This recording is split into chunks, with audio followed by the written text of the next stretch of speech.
जोसेफाबाद गांव सुंदर पहाड़ियों के बीच बसा हुआ था। चार्ल्स और क्लेरा जोसेफाबाद में बने हुए एक सुंदर घर की बालकनी में खड़े थे। तभी क्लेरा की नजर एक चर्च पर पड़ी। चार्ल्स, वो देखो, पहाड़ी की सुंदर हरियाली के बीच सामने बना हुआ चर्च कितना सुंदर लग रहा है। चलो ना चार्ल्स, चर्च में चलते हैं। वैसे तुम्हारा ख्याल बुरा नहीं है। वैसे भी आज हमारा इस गांव में पहला दिन है और अब हमें यहीं रहना है। इन गांव वालों में घुलने मिलने के लिए चर्च से ज्यादा अच्छी जगह कोई नहीं हो सकती। कुछ देर बाद चार्ल्स और क्लेरा चर्च के गेट के बाहर खड़े इधर उधर देख रहे थे कि तभी उनके कानों में एक महिला की आवाज टकराती है। तुम दोनों कौन हो? तुम इस गांव के तो नहीं लगते। चार्ल्स और क्लेरा ने देखा तो उनके पीछे एक औरत खड़ी थी और उन दोनों को घूरे जा रही थी। मेरा नाम चार्ल्स है और ये मेरी फ्रेंड क्लेरा। आपने सही कहा, हम इस गांव में नए हैं। मेरा नाम मार्था है। अगर अपनी जान की सलामती चाहते हो तो इस चर्च के आसपास भी मत भटकना। ये चर्च बरसों से बंद है। इतना कहकर मार्था तेज कदमों के साथ वहां से चली गई। इसके बाद चार्ल्स ने क्लेरा की ओर देखकर कहा, अजीब बात है, इस चर्च की हालत देखकर तो नहीं लगता कि चर्च बंद है, और अगर ये बंद है तो इसका दरवाजा खुला हुआ क्यों है? चार्ल्स ने इतना कहा ही था कि तभी चार्ल्स के कानों में लड़की की आवाज टकराई। क्या तुम दोनों चर्च के बाहर ही खड़े रहोगे या फिर अंदर आकर प्रे भी करोगे? चार्ल्स और क्लेरा ने जैसे ही पलट कर देखा तो सामने एक सुंदर नन खड़ी थी।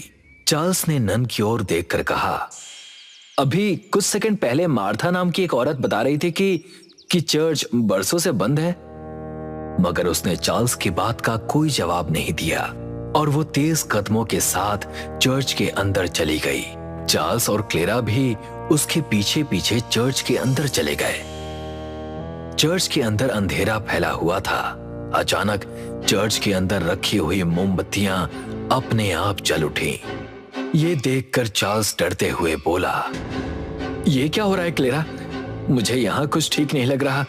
हमें यहाँ से चलना चाहिए। और वो नन कहाँ गायब हो गई? तभी चार्ल्स और क्लेरा के कानों में किसी औरत के गुर्राने की आवाज टकराई। उन दोनों ने जैसे ही पीछे पलट कर देखा तो उन दोनों के होश उड़ गए। पीछे वही नन खड़ी थी जिसका चेहरा अब भयानक हो चुका था। उसकी आंखों की पुतलियां गायब हो गई थीं। वो उन दोनों को वहशी मुस्कान के साथ देख रही थी। इसका मतलब मार्था नाम की औरत सही कह रही थी। क्लेरा कांपते हुए उस भयानक नन को देखकर बोली, मैं जानती हूँ कि इस चर्च में एक शापित नन वास करती है, मगर मैं यहाँ पर एक मकसद के लिए आई हूँ। कौन सा मकसद? शादी के बाद पिछले 2 साल से मैं 3 बार गर्भवती हो चुकी हूँ, मगर हर बार कुछ महीनों बाद मेरा गर्भ गिर जाता है। मैंने सुना है कि इस चर्च के अंदर बहुत सी उन महिलाओं को संतान के सुख की प्राप्ति हुई है जो संतान के सुख से वंचित थी।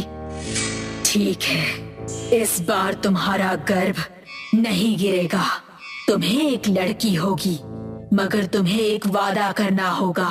जवान होने के बाद तुम्हें उस लड़की को नन के रूप में इस चर्च को समर्पित करना होगा, यानी कि मुझे मंजूर है, लेकिन तुम्हें इस चर्च से अकेले बाहर जाना होगा। तुम्हारा पति इस चर्च से कभी बाहर नहीं जाएगा। मुझे वो भी मंजूर है। इतना कहकर क्लेरा चार्ल्स से कहती है, मुझे माफ करना चार्ल्स, मुझे किसी भी हाल में एक संतान चाहिए। तभी उस भयानक नन के मुंह से सैकड़ों भयानक कीड़े निकलकर बिजली की रफ्तार से चार्ल्स के चेहरे पर चिपक गए। चार्ल्स की चीख चर्च में गूंजने लगी। कुछ पलों के बाद चार्ल्स हड्डियों का ढांचा बनकर वहीं गिर गया और क्लेरा चर्च से बाहर निकल गई। इस घटना के 20 साल बाद क्लेरा की बेटी एना 20 वर्ष की हो चुकी थी। उसकी सुंदरता के चर्चे जोसेफाबाद के हर घर में फैली हुई थी।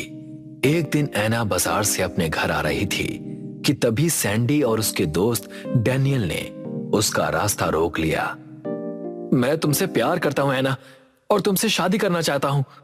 मैं तुमसे प्रेम नहीं करती। मेरी माँ ने मुझे बचपन से यही सिखाया है कि मुझे विवाह जैसी मोह माया से दूर रहना है और मुझे अपना पूरा जीवन चर्च को समर्पित करना है। इतना कहकर एना तेज कदमों से वहां से चली गई। एना के जाते ही डैनियल ने सैंडी से कहा, लगता है तेरा दिमाग खराब हो गया है सैंडी। जानता है कि एना शापित है। जोसेफाबाद के लोग उस चर्च के आसपास भी नहीं भटकते, मगर मैंने देखा है कि ये एना चर्च के अंदर बेधड़क घुस जाती है। और वैसे भी एना एक नन बनने वाली है। हाँ, जानता हूं कि एना नन बनने वाली है, उसके बाद भी मैं उससे प्यार करता हूं। डैनियल डरता हुआ सैंडी की दादी मार्था के पास जाकर कहता है, मुझे आपसे बहुत जरूरी बात करनी है आंटी। सैंडी एना के प्यार में दीवाना हो चुका है और पूरा गांव एना और उसकी मां से घबराता है। तभी वहां पर सैंडी आ पहुंचा और डैनियल की ओर देखकर बोला, तुमसे एक छोटी सी बात भी हजम नहीं होती डैनियल। मार्था सैंडी की ओर देखकर कहती है, तुम्हें एना से दूर रहना चाहिए सैंडी। लेकिन क्यों दादी? आखिर क्यों गांव वाले एना से इतना घबराते हैं? मार्था एक कमरे के अंदर से बहुत ही प्राचीन किताब उठाकर लाती है और उस किताब में एक भयानक औरत का चित्र सैंडी को दिखाकर कहती है, जानते हो ये कौन है? उस चित्र को देखकर सैंडी डरते हुए कहता है, ये तो बड़ा ही भयानक चित्र है। कौन है ये? ये एक शैतान की देवी का चित्र है सैंडी, जो दूसरी दुनिया में रहती है। दूसरी दुनिया? हाँ सैंडी, दूसरी दुनिया। हमारा ये चर्च हमेशा से वीरान नहीं था। बरसों पहले इस चर्च में एक नन रहा करती थी, जिसने एक लड़की के शरीर से आत्मा निकालने की कोशिश की थी, प्रीस्ट से पूछे बगैर। वो लड़की तो ठीक हो गई, मगर चर्च के अंदर दूसरी दुनिया का द्वार खुल गया और जिस शैतान की देवी का चित्र तुम देख रहे हो, उसने एना के शरीर पर कब्जा जमा लिया। तब से वो नन शापित हो गई। लेकिन उस शापित नन से एना और उसकी माँ का क्या संबंध? गांव वाले एना और उसकी माँ से इतना क्यों घबराते हैं? एना की माँ और पिता बरसों पहले मुझे उस चर्च के बाहर मिले थे। मैंने उन्हें चर्च के पास रुकने के लिए मना किया था, मगर वो नहीं माने और अंदर चले गए। कहते हैं कि कुछ देर बाद चर्च के बाहर सिर्फ एना की माँ निकली थी और उसके पिता का तब से कुछ भी नहीं पता चला। उसके बाद ही एना ने जन्म लिया। मैंने क्लेरा के बारे में पता किया तो मुझे पता चला कि क्लेरा के 3 बार गर्भ गिर चुके थे। जरूर उसने उस शापित नन से अपने लिए एक संतान मांगी होगी। उस नन के अंदर जिस शैतान की देवी ने कब्जा जमा रखा है, वो अपनी बेटी को इंसानी कोख के जरिए इस संसार में लाना चाहती है। क्लेरा से पहले उसने जिस इंसान की भी संतान की प्राप्ति कराई, वो संतान 10 वर्ष बाद ही इस दुनिया से चली गई, मगर एना अब तक जीवित है। एना शैतान की बेटी है, वो शापित है सैंडी।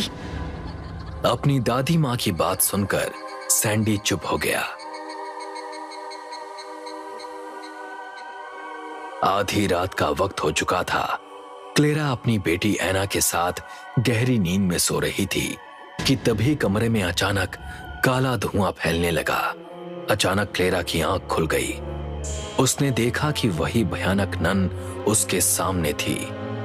एना अब से केवल चर्च में ही रहेगी और वो चर्च के बाहर अब कभी भी नहीं निकलेगी। ये सुनकर क्लेरा बुरी तरह से चौंकती हुई बोली, लेकिन तुमने तो कहा था कि मेरी बेटी को चर्च के प्रति समर्पित रहना होगा, एक नन के रूप में। लेकिन तुमने ये नहीं कहा था कि वो चर्च से बाहर अपना कदम भी नहीं निकालेगी। तुम्हारा काम यहीं पर खत्म हुआ क्लेरा। अचानक उस भयानक नन के मुंह से भयानक कीड़े निकलकर क्लेरा के चेहरे पर चिपक गए। क्लेरा एक भयानक चीख के साथ कंकाल बनकर वहीं पर ढेर हो गई। तभी एना की आंख खुल गई और वो किसी सम्मोहित अवस्था में उस भयानक नन को देखने लगी। उठ जाओ एना और अपने उस प्रेमी को जो तुमसे सबसे ज्यादा प्यार करता है चर्च के अंदर लेकर आओ। इतना कहकर वो भयानक दिखने वाली नन वहां से गायब हो गई। एना किसी सम्मोहित अवस्था में अचानक उस कमरे में पहुंच गई जहां सैंडी गहरी नींद में सोया हुआ था। अचानक सैंडी की आंख खुलती है और वो अपने सामने एना को देखकर बुरी तरह से घबरा जाता है और कहता है, तुम अंदर कैसे आई एना? चलो मेरे साथ। चार्ल्स किसी सम्मोहित अवस्था में एना के साथ चर्च के अंदर चला गया। चर्च के अंदर उस भयानक नन को देखकर चार्ल्स का सम्मोहन टूट गया और वो कांपते हुए एना की ओर देखकर बोला, ये कौन है एना? एना एक शैतानी मुस्कुराहट के साथ चार्ल्स से कहती है, ये मेरी माँ है चार्ल्स, तुम डरो मत। जैसे ही मैं और मेरी माँ तुम्हारे शरीर का खून पिएंगी, हम दोनों की शक्तियाँ जो इस संसार में पूरी तरह से काम नहीं करती वापस आ जाएंगी। इतना कहकर एना का चेहरा उस भयानक नन की तरह भयानक हो गया कि तभी उन दोनों के कानों में मार्था की आवाज टकराई। मैं जानती थी कि ऐसा कुछ होने वाला है। एना और उस भयानक नन ने जैसे ही पलट कर देखा तो उनके पीछे मार्था हाथ में बंदूक लिए हुए खड़ी थी। ना जाने कितनी कोशिश के बाद मैं अपनी बेटी को किसी इंसानी कोख के जरिए इस संसार में ले आ पाई हूँ।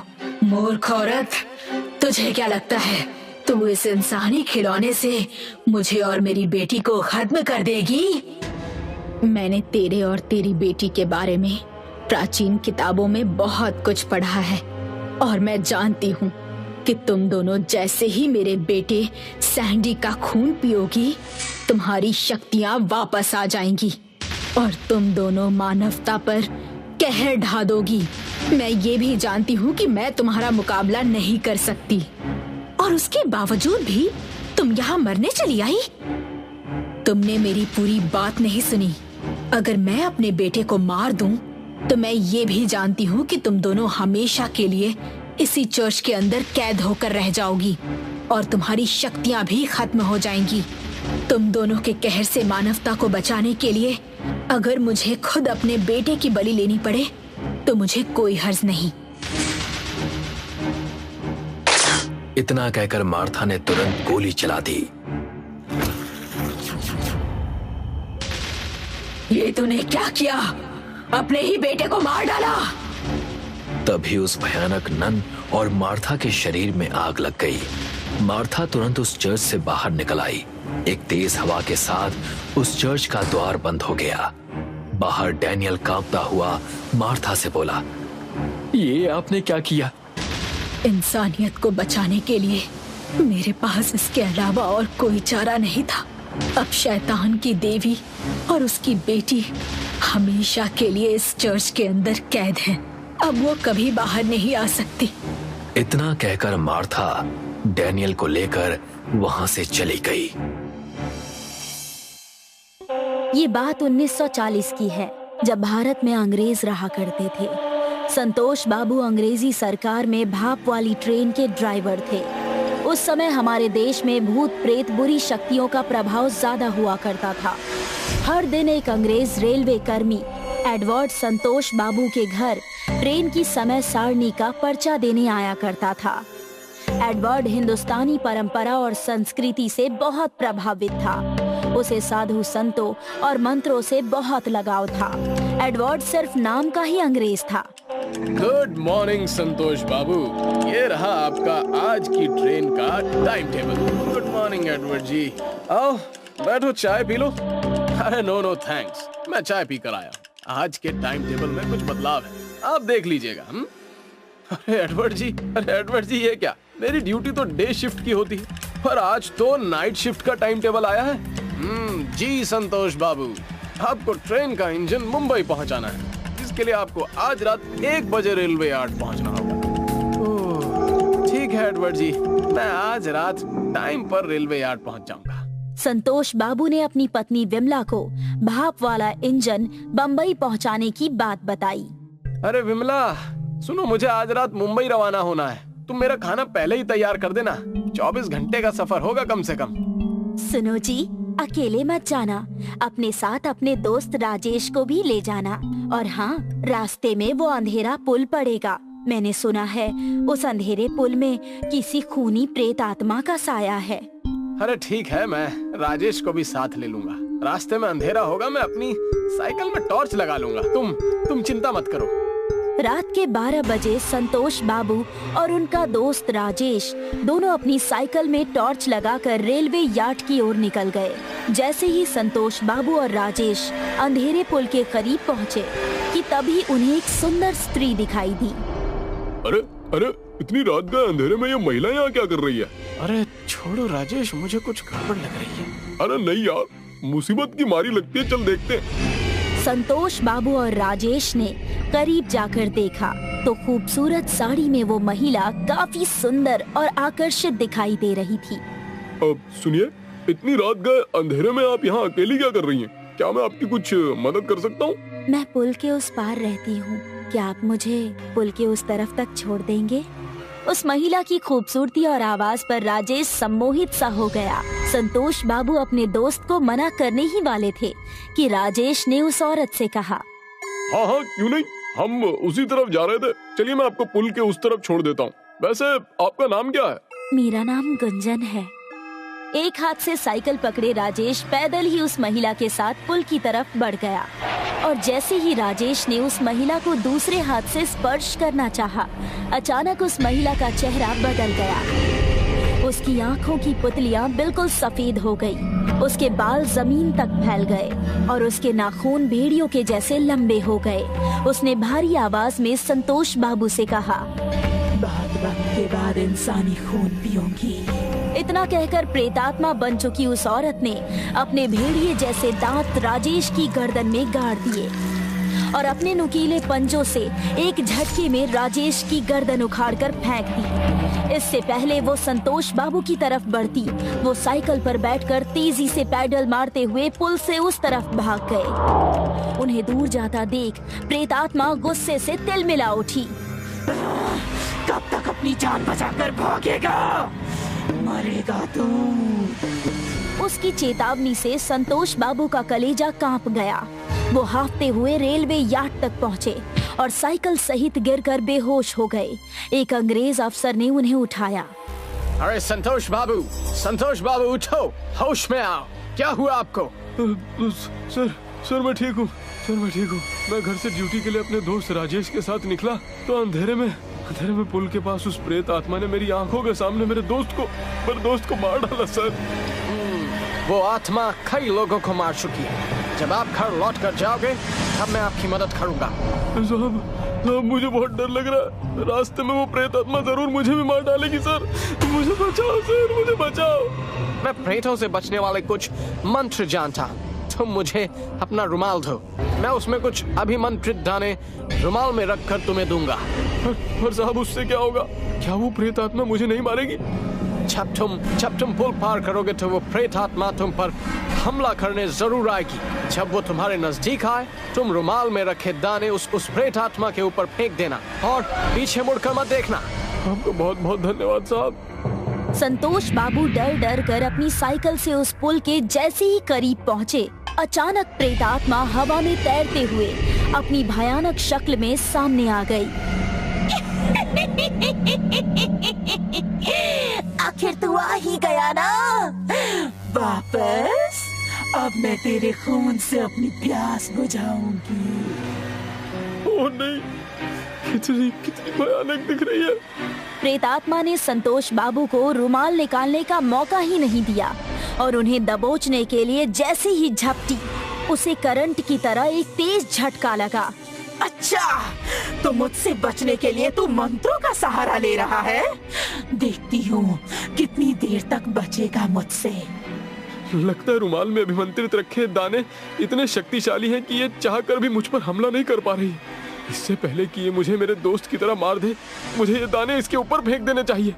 जैसे ही संतोष बाबू ने अपना रुमाल निकाला, उन्होंने देखा कि वो प्रेतात्मा अपने हाथों में राजेश का कटा हुआ सिर लिए खड़ी हंस रही थी। नहीं, अरे ईश्वर, मेरी इस भयानक प्रेतात्मा से रक्षा कर। अंधेरे पुल में अचानक अपने सामने राजेश का कटा हुआ सिर देखकर संतोष बाबू साइकिल सहित गिर गए और उनकी टॉर्च भी बुझ गई। हे भगवान, मदद कर, नहीं तो यह प्रेतात्मा मुझे नहीं छोड़ेगी। अचानक वो प्रेतात्मा अपना भयानक रूप लेकर संतोष बाबू के सामने आकर खड़ी हो गई और उन्हें खा जाने वाली नजरों से देखने लगी। संतोष बाबू ने रुमाल में रखे हुए अभिमंत्रित दाने तुरंत निकाल लिए।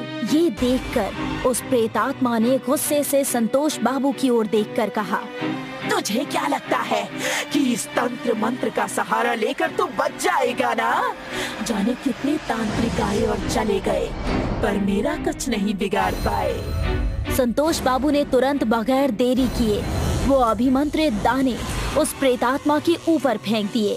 दाने गिरते ही प्रेतात्मा बुरी तरह से चिल्लाने लगी। उसकी चीख पूरे सन्नाटे में गूंज गई। वो गुस्से से बोली, चालाक आदमी, आज तो तू मेरी पकड़ से बच गया है, पर कभी न कभी तो यहाँ जरूर आएगा। उस दिन मैं तेरे खून से अपनी प्यास बुझाऊंगी। प्रेतात्मा की भयानक आवाज संतोष बाबू के कानों में पड़ रही थी, पर उन्होंने पीछे मुड़कर नहीं देखा और तेजी से घर की ओर निकल गए। घर पहुंचने पर, अरे आप आ गए, इतने घबराए हुए क्यों हैं आप? मेरे कुछ मत पूछो विमला, मेरा दोस्त मारा गया उस अंधेरे पुल में। और तो और अंधेरे पुल की वो प्रेत आत्मा मेरी भी जान लेने वाली थी। वो तो भला उस अंग्रेज अफसर का जिसने मुझे बचाया। हे भगवान, ये क्या कह रहे हैं आप? शुक्र है कि आप सही सलामत घर लौट आए।